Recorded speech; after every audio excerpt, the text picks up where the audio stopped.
Ayan! Magandang araw sa inyong lahat! Magandang makulimlim na araw sa labas. At meron tayong mga dumaang bagyo, si Nando. Parang malakas na hangin ang umano sa atin, pero thank you Lord at humihina na siya, paalis na ang ating bagyo. So ngayon, masarap matulog, maginaw, at pwede tayong makinig sa ating kwentuhan.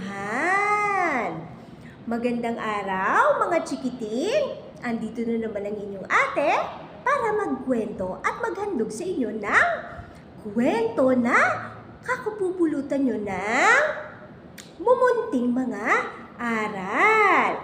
Pero bago tayo magsimula, syempre, ang ating mga kamay ay idaop muna natin para tayo ay magdasal at magpasalamat. In the name of the Father, and of the Son, and of the Holy Spirit. Amen.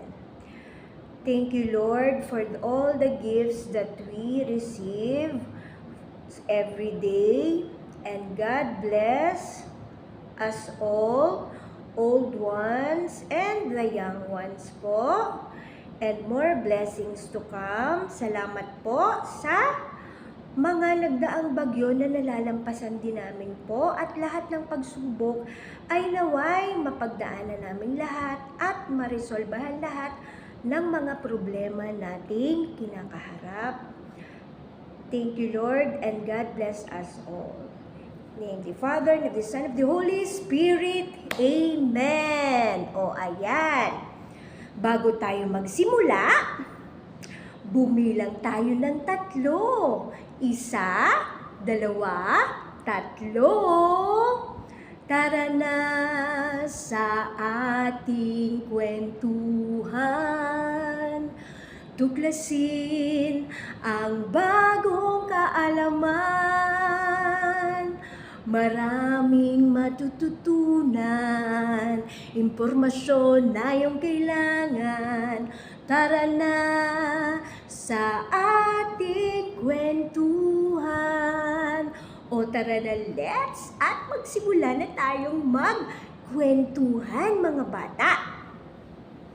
Alam niyo ba yung I have my body parts na song? I love my eyes, I love my ears, I love my nose, my mouth,